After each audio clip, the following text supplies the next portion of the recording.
So congruent and similar. First topic, congruent और similar में difference.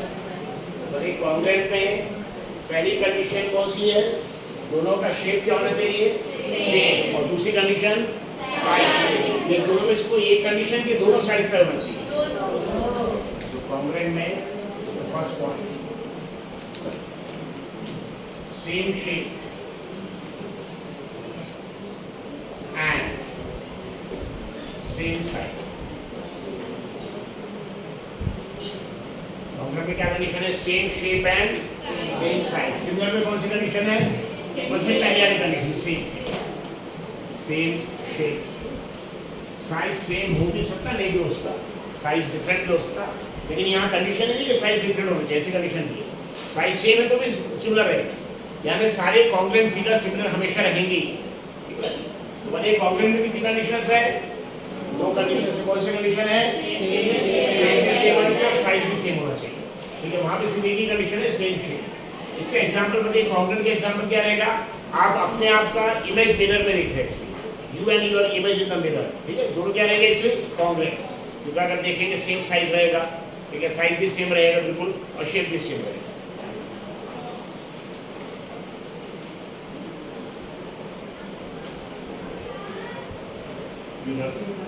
You and your image in the mirror.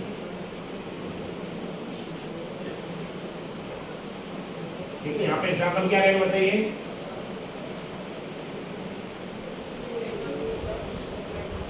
And your photograph, passport size या कोई भी.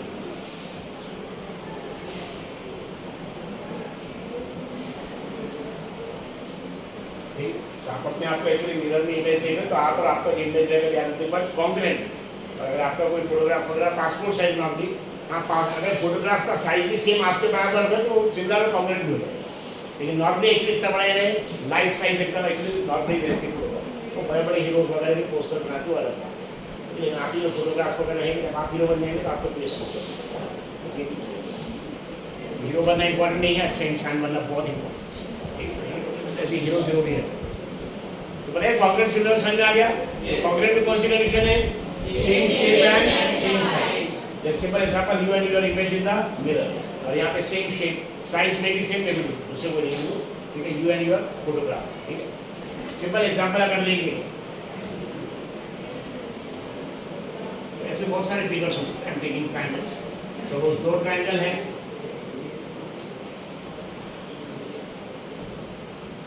दोनों के angle suppose this is 50 degree, this is 55. कोई बता सकते हैं कितना रहेगा? तीनों में एंगल ला के 180 होता है, तो 50 और 55 यानी 105 हो गया. टोटल 180 यानी कितना बच गया? 75 यानी 75. 275. सपोज सेम यहाँ पे भी एंगल है 50, दिस इज 55 एंड दिस 75. क्या दोनों सिमिलर हो गए? यस. कॉन्ग्रुएंट भी हो गए. कैसे मालूम कॉन्ग्रुएंट हो गए? साइज का पता चला, हमने तो लेंथ लिखी नहीं. अब इसकी लेंथ कहाँ लिखी हमने? कैसे मालूम हो गया सेम है? अभी सिमिलर हो गए, यानी सिमिलर के लिए अगर तीनों एंगल्स इक्वल हो गए, तीनों नहीं बल्कि दो एंगल्स. कितने एंगल्स? दो. अगर ये दो एंगल्स इक्वल हो गए, तीसरा अपने आप इक्वल होना ही है, क्योंकि एक ट्रायंगल की तीन एंगल लाके कितना होता है? इसलिए तीनों एंगल इक्वल की भी कंडीशन नहीं है. यहाँ पे टेस्ट, जैसे फॉर एग्जांपल कॉन्ग्रुएंट में टेस्ट करते हैं, वैसे यहाँ पे टेस्ट है ए यानी कितने एंगल्स? दो. बस दो एंगल्स. अगर सपोज अगर फर्स्ट एंगल दोनों का सेम, सेकंड सेम, तो थर्ड एंगल अपने आप सेम आना ही है, क्योंकि यहाँ भी तीन एंगल लाके कितना आता है? 180. यहाँ भी तीन एंगल लाके कितना आएगा? 180. इससे थर्ड एंगल देखिए, दो एंगल सेम आ गए, थर्ड एंगल देखिए तो ये सिमिलर तो हो गए कर दो. लेकिन कॉन्ग्रुएंट में एक कंडीशन और है. कौन सी कंडीशन है? साइज में. सपोज सिंपल है कि ये 10 है और ये 5 है, ये 10 ये 5 है. ठीक है. और अगर सपोज ये 20 ये 10 है, लाइक दिस, ये 7 है, 3.5 है, यानी इसका हाफ है वो सिमिलर रहेंगे कॉन्ग्रुएंट में. तो कॉन्ग्रुएंट में suppose for example I am assuming ये 10 है और ये भी 10, ये 5 है, this side also 5, and this is suppose 8, this is also this side half call. अगर सिमिलर में सपोज हम एग्जांपल देखेंगे, सेम फिगर ऐसे रख सकते हैं.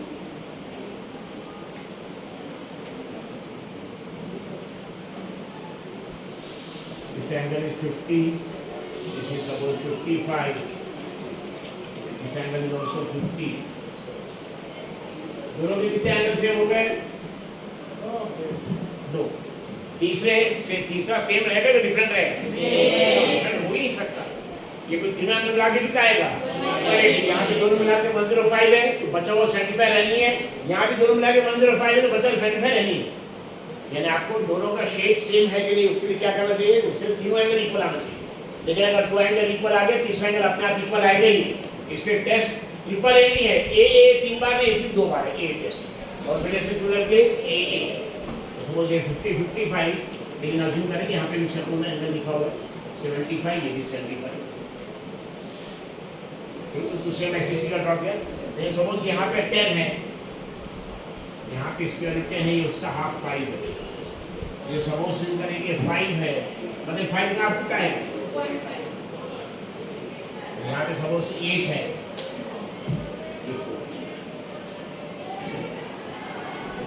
ये कॉन्ग्रेंट का देखिए सिंबॉलिक फॉर्म में कॉन्ग्रेंट कैसे लिखते हैं? इक्वल टू और इसके ऊपर स्क्वायर कर इसको, और सिमिलर के बस ये symbol this is symbol this is for congruent. यानी कॉन्ग्रेंट में ये सेम साइन के साथ मैचिंग यहाँ पे इज इक्वल टू रहेगा, यहाँ पे is equal to this is the sign for similar and this is the sign for congruent. All of it.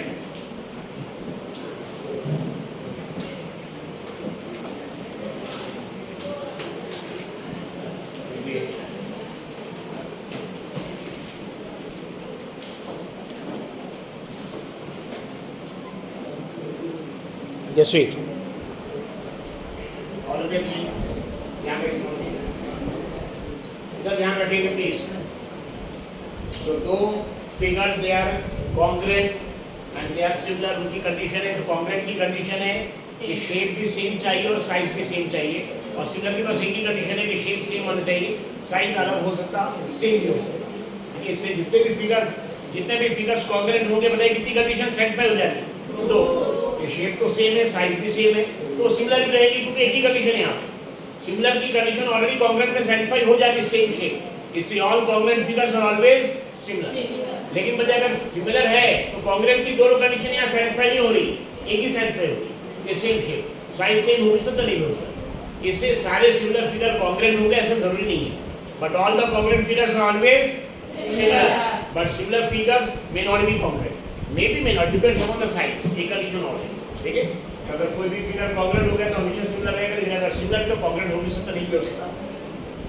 ये सिंपल एग्जांपल, ये देखिए कॉन्ग्रेंट का हमने फिगर ड्रॉ किया, ये ऐसे 50 है, 55 75 है, ये दोनों ट्रायंगल में अगर आप देखेंगे एंगल्स भी सेम और साइड लेंथ भी ट्रायंगल में लेंथ भी सेम है 10 5 8 लाइक।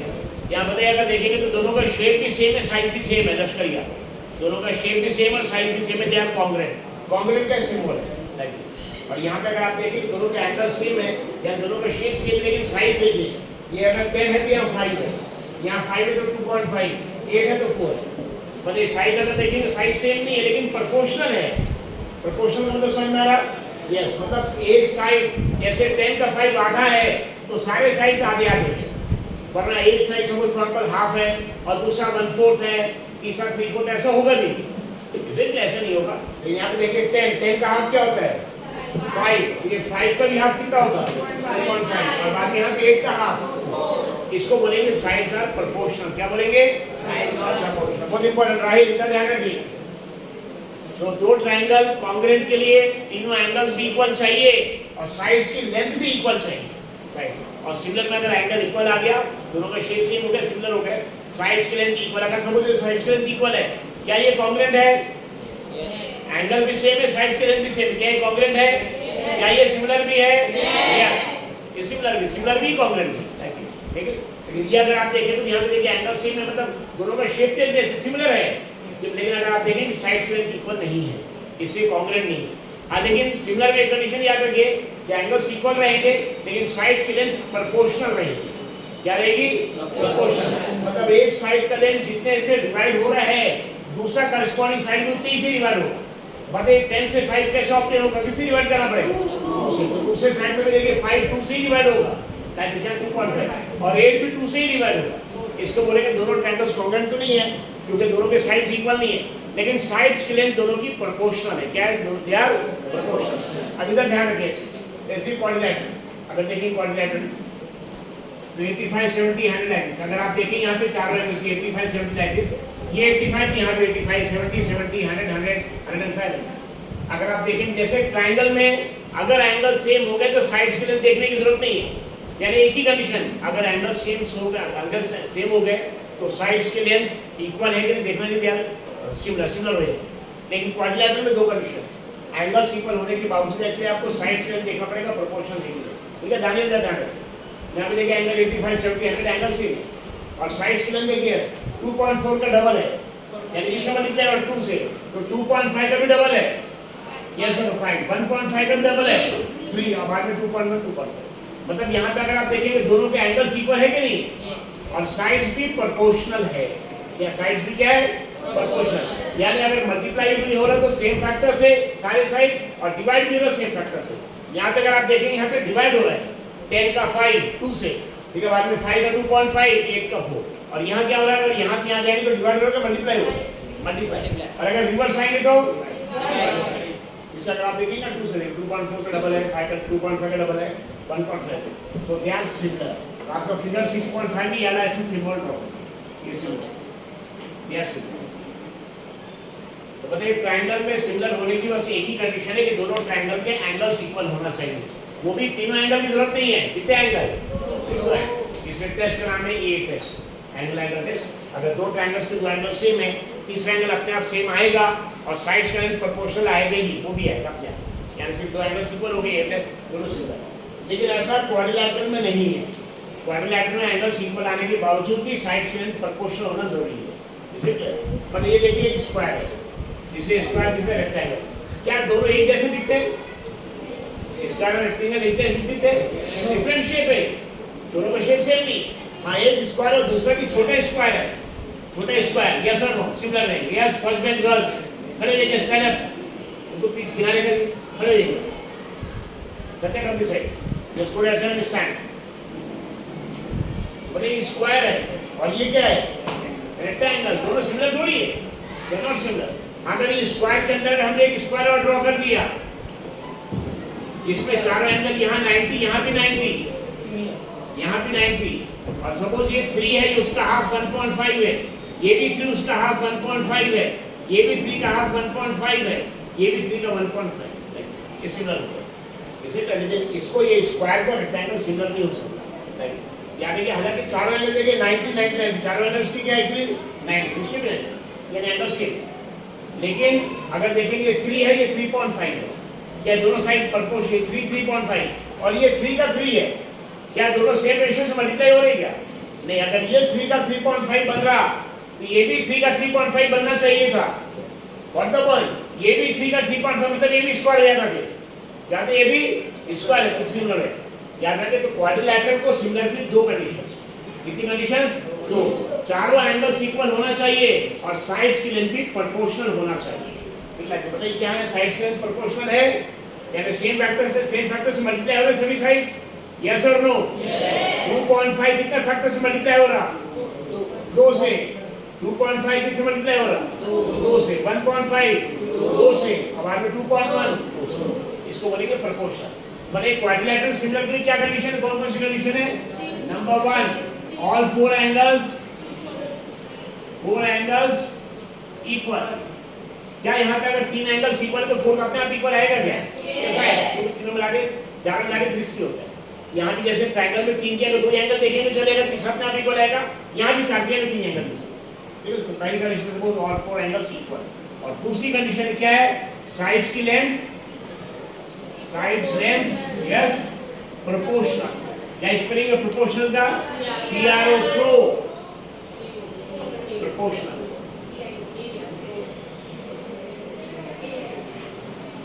प्रोपोर्शनल, प्रोपोर्शनल, इसे क्या है? प्रोपोर्शनल। ये दो कंडीशन बताइए। ट्रायंगल में कौन सी कंडीशन है?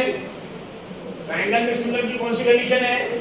बस एक ही कंडीशन है, क्या? All 3 angles, yes, All three angles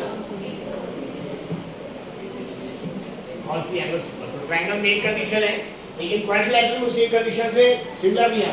जैसे सिंपल एग्जांपल, यहाँ पे अगर आप देखें कि एंगल्स अगर इक्वल है तो साइड्स के लिए हमेशा प्रोपोर्शनल नहीं है। कोई भी ट्रायंगल ड्रॉ करके देखिए, लेकिन क्वाड्रिलैटरल में अगर आप देखें कि स्क्वायर भी क्वाड्रिलैटरल है, रेक्टेंगल भी क्वाड्रिलैटरल है, लेकिन स्क्वायर और रेक्टेंगल के शेप एक जैसे नहीं दिखता। अगर देखेंगे तो इसके चारों साइड्स इक्वल दिखते हैं सर, क्या इसके चारों साइड्स इक्वल दिखते हैं क्या? आप बोलेंगे सपोज ये एक स्क्वायर है और ये, क्या दोनों एक जैसे दिख रहे? ठीक है, इसलिए आगे स्क्वायर और रेक्टेंगल, जबकि दोनों के एंगल, इसके भी चारों एंगल 90 90 90 है, इसके भी। तो बताइए क्वाड्रिलैटरल सिमिलर में कितनी कंडीशंस है? दो, कि चारों एंगल्स इक्वल होना चाहिए, उसके अलावा साइड्स भी प्रोपोर्शनल होना चाहिए। क्या ये सिमिलर है? यस, क्योंकि चारों एंगल इक्वल के अलावा साइड्स भी प्रोपोर्शनल है। क्या ये दोनों सिमिलर है? नहीं, हालांकि चारों एंगल 90 90, यहाँ भी 90 है, लेकिन साइड्स प्रोपोर्शनल नहीं है, क्योंकि यहाँ एक साइड 3 है, यहाँ 3.5 बढ़ गया, लेकिन ये दूसरा का 3 3 है। यस, अगर ये भी 3 3.5 हो जाता था और ये भी 3 3.5 हो जाता, चारों 3.5 आता, तो मतलब वो भी स्क्वायर बन जाते। यस सर, इस सिमिलर है, इसलिए अभी सिमिलर है कि सिमिलर नहीं है, इसमें ऐसे मार्क नॉट सिमिलर, ये सिंबल है सिमिलर का, और उसको क्रॉस कर दिया तो नॉट सिमिलर। इसे के आपका बुक में फिगर 6.6 में ऐसे मार्क करें, it is not similar, this is similar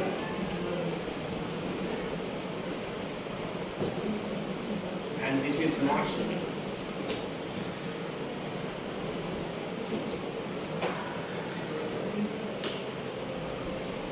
आपका फिगर ये एक्सरसाइज है कि 6.1 पूरा नहीं कर सकते, एक्सरसाइज 6.1 को ऐसी बात है, एक्सरसाइज 6.1। दूसरे पेज में देखिए फिगर 6.7 है, फिगर 6.7 मिल गया। उसमें एक है स्क्वायर, एक है रोम्बस, उनके साइड्स देखिए प्रोपोर्शनल है, 2.1 का 4.2, लेकिन क्या दोनों के एंगल इक्वल है क्या? नहीं, दो नॉट सिमिलर। वहां भी दोनों के बीच में सिंबल बना लिया। फिगर 6.7 में भी दोनों, एक स्क्वायर और दूसरा रोम्बस है, तो भले दोनों के साइड्स प्रोपोर्शनल है, 2.1 का 4.2, लेकिन एंगल्स अलग अलग है, इसलिए नॉट सिमिलर ऐसे बना लिया। फिगर 6.7 में भी नॉट सिमिलर। फिगर 6.5 में क्या ड्रॉ किया आपने? 6.5 वो नॉट सिमिलर, 6.6 में सिमिलर, नॉट सिमिलर। आपने 6.7 में जाके लिख गई अभी, जस्ट गो टू एक्सरसाइज 6.1 और exercise 6.1 fill in the blanks. First question देखिए, ऑलरेडी कर सकते हैं, ऑल सर्कल्स आर सिमिलर, एक जैसे दिखेंगे, लेकिन कॉन्ग्रुएंट के लिए एक कंडीशन है कि रेडियस इक्वल होना चाहिए। कहीं रेडियस के बारे में कुछ नहीं दिया है, इसलिए पहला fill in the blanks, all circles are similar को टिक मार्क करिए, सिमिलर को टिक मार्क करिए। All squares are similar, all dashed angles are similar, जितने भी ट्रायंगल थे सर्कल सारे सिमिलर, यस रिजवान, सर्कल्स पूरे सिमिलर, ठीक है, स्क्वायर्स पूरे सिमिलर, लेकिन ट्रायंगल सिमिलर कौन से? अगर कौन सा ट्रायंगल है इक्विलैटरल, वरना दो अलग अलग ट्रायंगल, दोनों के एंगल्स अलग अलग, सिमिलर नहीं। तो थर्ड का, तो फर्स्ट का सिमिलर है, फिर द ब्लैंक, सेकंड का भी सिमिलर है, और third all dashed angles similar, वहां इक्विलैटरल मार्क करेंगे। Number 4, two polygons of the same number of sides are similar. दो पॉलीगॉन, जैसे फॉर एग्जांपल ये क्वाड्रिलैटरल पॉलीगॉन है, ये सिमिलर नहीं, लेकिन इसमें दो कंडीशंस है, एंगल्स क्या आना चाहिए? इक्वल और साइड्स प्रोपोर्शनल। देखिए वहां पे ऐसे two polygons of the same number of sides are similar if their corresponding angles are equal. Corresponding angles are, दो फिल द ब्लैंक है, पहले fill the blank equal, and their corresponding sides are proportional.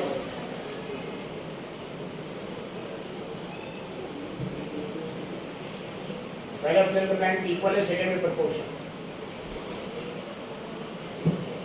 Now give two different examples of pair of similar figures, non-similar figures. I think you can draw. दो circle बनाती है, दो square बनाती है, similar हो गए। एक स्क्वायर एक रेक्टेंगल बनाती, क्या जाएगा? Not similar. एक राइट एंगल ट्रायंगल बना रही, दूसरे इक्विलैटरल बनाती, क्या जाएगा? Not similar. अब बना सकते आराम से। सिमिलर फिगर्स के दो examples, not similar. Number 3 state में तो फॉलोइंग क्वाड्रिलैटरल्स आर सिमिलर नॉट ये क्वेश्चन में आता लेकिन एक का एंगल चारों 90 90 है दूसरे का एंगल 90 90 नहीं तो सिमिलर है कि नॉट सिमिलर पहला वाला फिगर कौन सा छोटा फिगर कौन सा है वो 1.5 वाला रोम्बस और दूसरा क्या है उसका दोनों के बीच में सिंबल ड्रॉ कर नॉट सिमिलर ये लिखिए वहां पे नॉट सिमिलर ठीक है एक्सरसाइज 6 में वो सिंबल है नेक्स्ट में बोलो पेज नंबर 124 में ये थ्योरम 6.1 और इंपॉर्टेंट इसको मार्क करनी वेरी इंपॉर्टेंट यानी आप 10 क्वेश्चन पेपर बैठे तो आपको 10 में से 9 में मिलेगी 90% की इसमें 80% की इसमें क्वेश्चन आते ही है बेसिक प्रोपोर्शनैलिटी थ्योरम जैसे वो दूसरा नाम है it also called as Philips theorem scientist के नाम पे है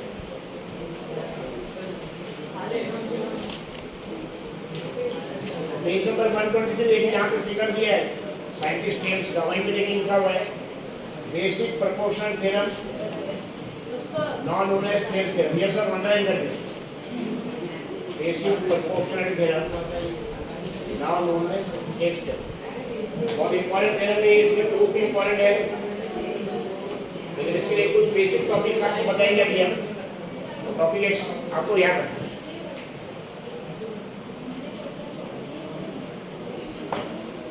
जैसे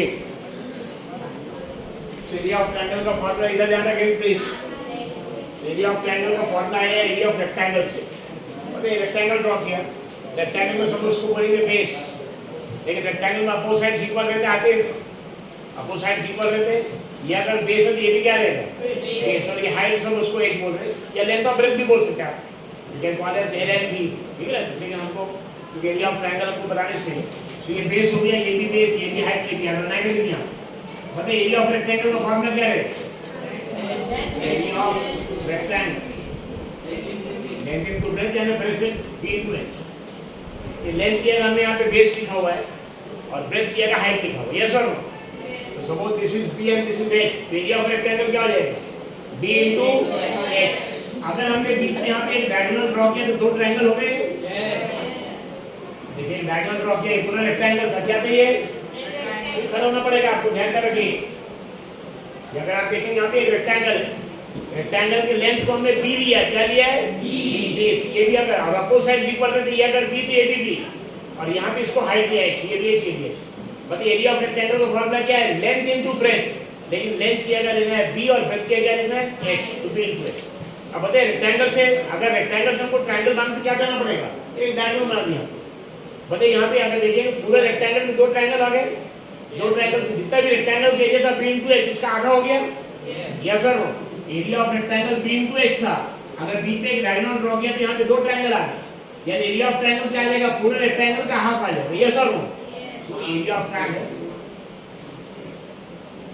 is equal to b into h जो था b into h upon 2 b into h upon yes sir and that is equal to half into base into height half into base area of triangle का formula ऐसे आया half into base to height कैसे rectangle से आया rectangle की area है b into h और अगर रेक्टेंगल में बीच में आपने डायगोनल ड्रॉ कर लिया तो दो ट्रायंगल हो जाएंगे मतलब जितना रेक्टेंगल के एरिया है उसका ट्रायंगल के लिए उसका आधा है यानी कि उसका half that is equal to half into base to height लेकिन बहुत इंपॉर्टेंट कंडीशन है कि बेस और हाइट के बीच में कितना एंगल चाहिए 90 बेस और हाइट के बीच में 90 अब देखिए ऐसे यहाँ तीन केसेस अगर आप ट्रायंगल बना रहे हैं there are three cases case one अगर ये एक ट्रायंगल है जिसके तीनों एंगल 90 डिग्री से कम है यानी एक्यूट एंगल ट्रायंगल क्या बोलेंगे इसको एक्यूट एंगल ट्रायंगल सपोज ये ट्रायंगल एबीसी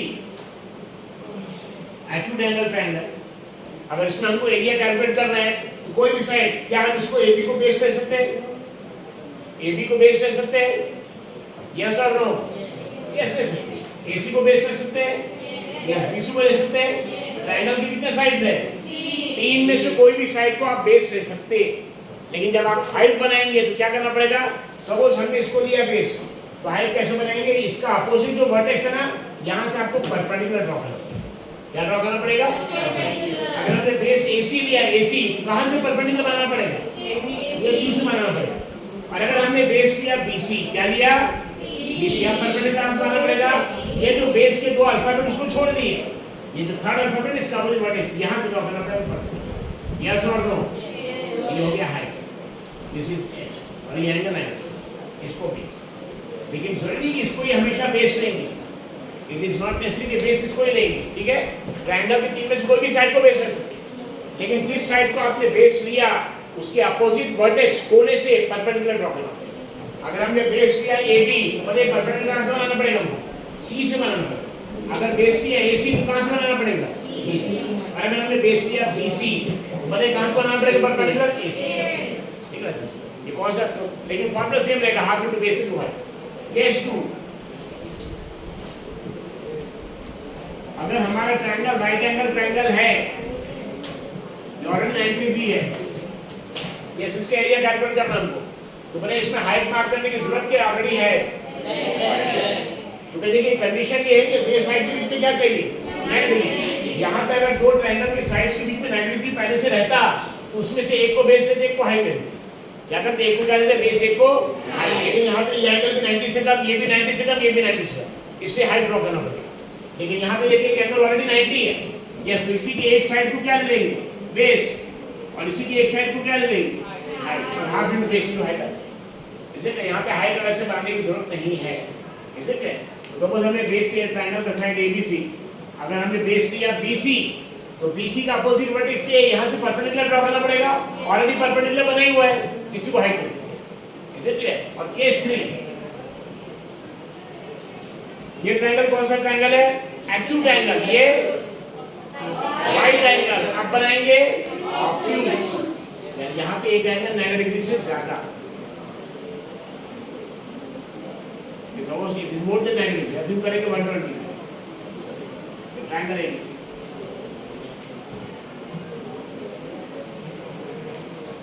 इसमें कौन से ट्रायंगल के साइड को बेस कर सकते हैं, फैजान किसको बेस कर सकते हैं, CB। हमारी मर्जी AC लेना है, ले सकते हैं क्या, फिर परपेंडिकुलर कहां से बनाना पड़ेगा, अगर AC हमने बेस लिया तो परपेंडिकुलर कहां से बनाना पड़ेगा, ये AC को छोड़कर जो एक कोण और बच गया कौन सा, B, वहां से बनाना पड़ेगा। अगर हमने AB को लिया बेस तो ले सकते हैं नहीं, यस और नो, यस, तो AB को छोड़ के फिर यहां से परपेंडिकुलर बनाना पड़ेगा। और हमने अगर BC को बेस लिया तो कहां से परपेंडिकुलर बनाना पड़ेगा, A से। लेकिन A का परपेंडिकुलर तो ट्रायंगल के अंदर नहीं आ सकता, यस और नो, ये परपेंडिकुलर हमको इस लाइन को एक्सटेंड करके बनाना, इज इट क्लियर। लेकिन परपेंडिकुलर रहना जरूरी है, तो बेस ही हो जाए, बेस ही कितने हो गए, दिस द बेस, और हाइट भी हो जाए। लेकिन हाइट वाली लाइन ट्रायंगल के बाहर आएगी, आएगी ट्रायंगल के, यहाँ पे हाइट वाली लाइन कहाँ पे आई, ट्रायंगल के बाहर के अंदर, क्यों, क्योंकि ट्रायंगल कौन सा था, एक्यूट एंगल, यानी सारे एंगल 90 से कम था। जब तीनों एंगल 90 से कम रहेगा तो आपका हाइट हमेशा ट्रायंगल के अंदर है। अगर आपका ट्रायंगल राइट एंगल ट्रायंगल है तो ट्रायंगल के एक साइड खुद ही हाइट हो जाएगा। अगर ट्रायंगल राइट एंगल ट्रायंगल है तो ट्रायंगल के एक साइड, बताइए एक्यूट एंगल में हाइट कहाँ पे आया, ट्रायंगल के अंदर, फिर यहाँ पे राइट एंगल ट्रायंगल तो वहाँ ट्रायंगल का साइड हो गया, यस, और ऑब्ट्यूज में ट्रायंगल के बाहर आ गया, कहाँ जाएगा, ट्रायंगल के बाहर। लेकिन हाँ बेस सिर्फ यहाँ से यहाँ तक लेंगे, बहुत इंपॉर्टेंट, बेस यहाँ से यहाँ तक, जिस पर बेस पूरा नहीं लेंगे, लाइन एक्सटेंड करना पड़ेगा, बेस इतनी है, बेस इतना लेगा और हाइट लेगा। Is it clear, case 1, case 2, case 3, और सभी केस में फॉर्मूला रहेगा half into base into height. समझ में आ रहा, तो क्या हाइट ट्रायंगल के आना जरूरी, ट्रायंगल के अंदर आना जरूरी है क्या, ट्रायंगल के बाहर भी आ सकता है, ट्रायंगल का साइड भी हो सकता है। तो राइट एंगल ट्रायंगल सबसे आसान, यस और नो, इसलिए एक साइड को बेस एक को हाइट लेंगे। लेकिन अगर एक्यूट एंगल है तो भी हाइट बनाना पड़ेगा, और अगर ऑब्ट्यूज है तो भी हाइट।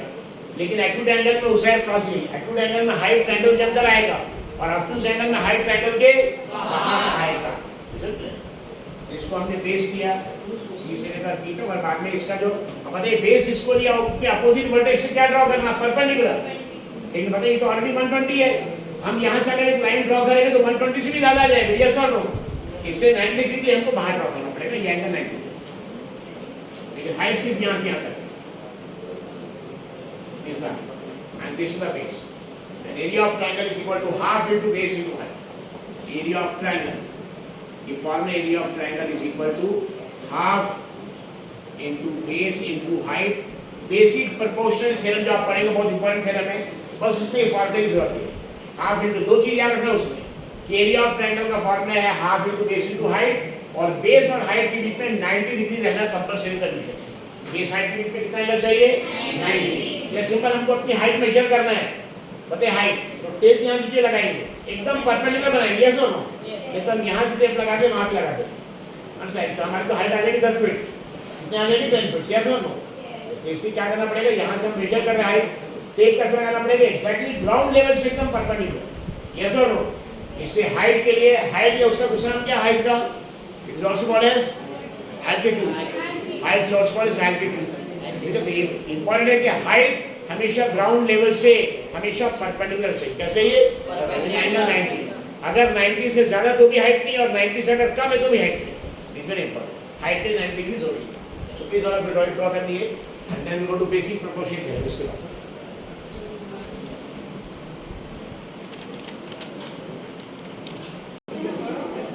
जैसे इट इज ऑब्वियस, इधर ध्यान रखिए प्लीज, यस इधर ध्यान रखिए, सभी स्टूडेंट बहुत इंपॉर्टेंट स्टेटमेंट है for this, yes yes basic proportion theorem का स्टेटमेंट देखिए दानियल। पहला पॉइंट, अगर आप एक लाइन ड्रॉ करेंगे जो ट्रायंगल के 3 साइड में से किसी एक साइड से पैरेलल होना चाहिए, क्या होना चाहिए, एक लाइन ड्रॉ करेंगे जो ट्रायंगल के कितने साइड रहते हैं, समझिए ट्रायंगल एबीसी, ट्रायंगल एबीसी, ध्यान रखिए स्टेटमेंट के पॉइंट देखिए क्या क्या है। पहला पॉइंट, एक लाइन ड्रॉ करना है जो ट्रायंगल के 3 साइड में से किसी एक साइड से पैरेलल है, बताइए इस साइड से अगर हमको पैरेलल बनाना है ऐसे बना सकते हैं, यस सर, ये साइड से पैरेलल तो भी बना सकते हैं और ये साइड से पैरेलल तो आपको फिगर में ऐसा बना, मतलब ट्रायंगल का साइड BC है, इससे पैरेलल हम एक line draw like this. If a line is drawn, suppose line, if a line is drawn parallel to a sides of a triangle, parallel to a side of a triangle which intersect, ये line intersect करता है कहां पे, जिस side से आपने parallel बनाया उसको इंटरसेक्ट नहीं करेगा, बाकी ट्रायंगल के दो साइड्स को इंटरसेक्ट करेगा। बताइए लाइन हमने ड्रॉ किया किससे पैरेलल है, वो BC, तो दो पैरेलल तो कभी मिल ही नहीं सकती, जैसे रेलवे ट्रैक, दो रेलवे ट्रैक कभी मिलते क्या नहीं, देन एक्सीडेंट होएगा। सो यस इट क्या कंडीशन है, पहली कंडीशन, अगर आप एक लाइन ड्रॉ करें उजैर काजी, एक लाइन जो ट्रायंगल की एक साइड से पैरेलल है, एक साइड से पैरेलल, उसे एक साइड से पैरेलल उसको छोड़ दिए, बाकी दो साइड जो बचे ट्रायंगल के उसको इंटरसेक्ट करेगी, क्या करेगी, इंटरसेक्ट। लेकिन अगर हम ऐसा ड्रॉ करते हैं, देखिए ड्रॉ ऐसे भी कर सकते हैं, सपोज हमने ऐसा लाइन ड्रॉ किया, क्या ये लाइन इससे पैरेलल है या, लेकिन बाकी दो साइड्स को इंटरसेक्ट नहीं करेगी, तो यहाँ पे बीपीडी नहीं आएगा, बेसिक प्रोपोर्शन नहीं आएगा। अगर हमने एक लाइन यहाँ ड्रॉ किया, यहाँ मतलब इससे पैरेलल है ये, लेकिन देखिए यहाँ एक पॉइंट पे इंटरसेक्ट है, दो साइड्स को इंटरसेक्ट नहीं करेगा, तो बीपीडी यहाँ भी अप्लाई नहीं होगा, बीपीडी यहाँ भी अप्लाई नहीं होगा। यानी क्या क्या कंडीशन है, पहली कंडीशन क्या है, एक लाइन ड्रॉ करेंगे जो ट्रायंगल के एक साइड से पैरेलल होना चाहिए, दूसरी कंडीशन बाकी दो साइड्स को दो अलग-अलग पॉइंट पे इंटरसेक्ट करना चाहिए। मतलब यहाँ पे देखिए एक ही पॉइंट पे इंटरसेक्ट कर, यानी दो बाकी दो साइड्स जो बच गए, बताइए कौन से, ये लाइन है किससे पैरेलल है, BC से, और बाकी ट्रायंगल की कौन-कौन साइड से, एक AB इसको बचा, दोनों को इंटरसेक्ट कर, और बताइए एक ही पॉइंट पे इंटरसेक्ट कर रहे हैं अलग-अलग पॉइंट, अलग-अलग पॉइंट पे इंटरसेक्ट, टू डिस्टिंक्ट देखिए क्वेश्चन दिया है, डिस्टिंक्ट पॉइंट्स, डिस्टिंक्ट का मतलब डिफरेंट पॉइंट्स। सो कोई भी एक लाइन अगर ट्रायंगल के एक साइड से आपने पैरेलल बनाया तो बाकी दो साइड्स को दो अलग-अलग पॉइंट पे इंटरसेक्ट करेगा, तो बाकी दो साइड्स के दो-दो टुकड़े हो जाएंगे, क्या हो जाएगा एक्चुअली, तो एक बताइए यहाँ पे पॉइंट D है, ये पॉइंट D है, मैंने ट्रायंगल का साइड AB के दो टुकड़े हो गए, कौन-कौन से, AD और DB, वैसे AC के भी दो टुकड़े हो गए, कौन से, AE और EC। तो जो साइड्स को जिसको इंटरसेक्ट किया है उसके दो जो टुकड़े हैं, इनका अगर आपने रेशियो निकाला, क्या निकाला, AD/DB का जो आंसर आ रहा है बिल्कुल सेम आंसर AE/AC का है, it is divided the same ratio, मतलब बाकी दो साइड्स को जिसको इंटरसेक्ट कर रहा, बाकी दो साइड्स को सेम रेशियो में डिवाइड करेगा। उसका मतलब क्या होता, बाकी दो साइड्स के दो टुकड़े हो रहे, इनको अगर डिवाइड किया मतलब अपॉन की फॉर्म में लिखा, AD/DB, जो आंसर यहाँ पे आया गया, सपोज हम करेंगे ये 4 और ये 8 है, बताइए 4/8 कितना आंसर आ जाएगा, 1/2। वैसे ये अगर 3 या 6 है तो भी आंसर क्या आ जाएगा, इनफैक्ट ये AD और DB इक्वल होगा ऐसा नहीं है, AD DB अलग अलग भी हो सकते हैं, लेकिन AD/DB का जो आंसर आ रहा वही आंसर किसका आएगा, ए अपॉन बीसी। तो बेसिक प्रोपोर्शन थे हमको स्टेटमेंट देखिए, आप स्टेटमेंट जो आपकी बुक में लिखा है, if a line is drawn parallel to a side of a triangle which intersects the other two sides and say at two different points, distinct points, then the other two sides are divided in the same ratio. Then the other two sides are divided in the same ratio. Right. तो बताइए line कौन सी draw की यहाँ पे, line L कौन से triangle के side से पैरेलल है, BC से, BC से, और कौन कौन से साइड्स को इंटरसेक्ट कर रही है, AB और AC को, सेम पॉइंट पे कि अलग अलग पॉइंट पे, अलग अलग डिस्टिंक्ट पॉइंट्स। तो बताइए दो पॉइंट्स को इंटरसेक्ट कर रही दो साइड्स को, ये दोनों साइड्स के दो दो टुकड़े हो जाए। मतलब एक साइड AB के दो टुकड़े कौन कौन से हो रहे हैं, AB और DB, साइड AC के कौन कौन से टुकड़े हो रहे हैं, AB और AC। इनका जो रेशियो निकालेंगे, रेशियो अपॉन के फॉर्म लिखेंगे, AB अपॉन DB का जो आंसर आएगा वही आंसर किसका आएगा, A अपॉन। सपोज हमने लाइन यहाँ ड्रॉ की, यस नहीं यहाँ अभी भी पार गया और दो साइड्स को इंटरसेक्ट कर रहे हैं, अज्यूम करिए पॉइंट X और Y, भले कौन कौन सा रेशियो इक्वल आ जाएगा, AX upon XB, AX upon XB is equal to AY upon Y. समझते हैं? So कोई भी एक लाइन ट्रायंगल के एक साइड, अज्यूम कर लीजिए और कैसे किया, हमने यहाँ पैरेलल ड्रॉ किया, बता दिए लाइन पैरेलल AB के साथ है, यस और नो। अभी लाइन अभी तक हम इससे पैरेलल बना रहे थे BC, अभी लाइन हम इससे पैरेलल बना रहे हैं, और जिससे पैरेलल बनाए उसको छोड़ के बाकी दो साइड्स को इंटरसेक्ट। अज्यूम करिए पॉइंट P ये पॉइंट Q, बताइए क्या रेशियो इक्वल आएगा, क्या रेशियो इक्वल आएगा, तो जिस साइड से ये पैरेलल है उसके अपोजिट वर्टेक्स से शुरू करना है यहाँ शुरू, यानी CP upon PA, CP upon PA is equal to CQ upon QB। Is it clear? यहाँ पे देखिए, अब केस देखिए, सपोज ये ट्रायंगल ABC, ये लाइन ड्रॉ की हमने यहाँ पैरेलल, ये पॉइंट सपोज D और E, ट्रायंगल का नाम क्या है, ABC। ये लाइन जो L1 है किससे पैरेलल है, BC, और कौन कौन से साइड को इंटरसेक्ट कर रही, AB और AC को, कौन से पॉइंट पे कर रही, D और E, कौन सा रेशियो इक्वल है, AB upon DB is equal to AE upon BC। Second case,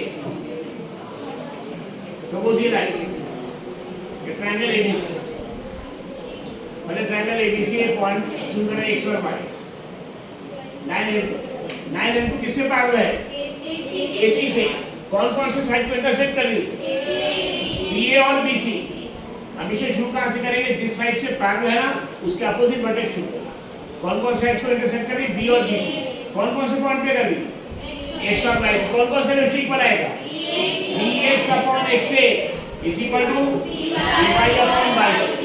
third case, suppose ये ट्रायंगल ABC, हमने यहाँ एक पैरेलल लाइन बनाया L3, बताइए L3 किससे पैरेलल है, ABC, कौन कौन से साइड को इंटरसेक्ट कर रही है, AC और BC।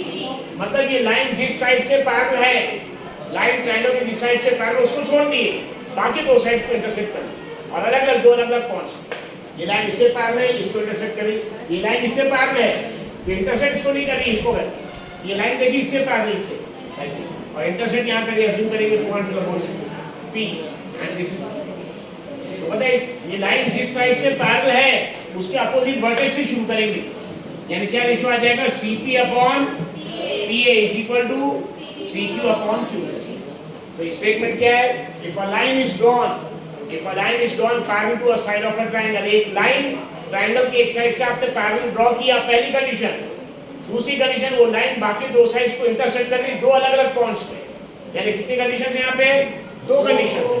पहली कंडीशन क्या है, ये लाइन ट्रायंगल के एक साइड से पैरेलल, सपोज हमने एक लाइन ऐसे ड्रॉ कर दी जो पैरेलल नहीं, तो बीपीडी अप्लाई नहीं होगा, इसे क्लियर। तो बीपीडी के लिए पहली कंडीशन क्या है, एक लाइन आप ड्रॉ करेंगे जो ट्रायंगल के एक साइड से पैरेलल है, और दूसरी कंडीशन जिस साइड से पैरेलल उसको छोड़ दिए, बाकी ट्रायंगल के दो साइड जो बच गए उसको इंटरसेक्ट करें। और कहां पे, एक ही पॉइंट पे करेगा, अलग अलग पॉइंट अलग अलग इसको इंटरसेक्ट करेगा, टू डिस्टिंक्ट पॉइंट्स। तो बाकी दो साइड जिसको इंटरसेक्ट कर रहे उनके दो दो जो टुकड़े आ रहे हैं उसका रेशियो अगर आपने निकाला, यानी AD अपॉन DB का जो आंसर है वही आंसर AE अपॉन EC का है। Is it clear? This is statement, इसका प्रूफ वगैरह विल कंटिन्यू।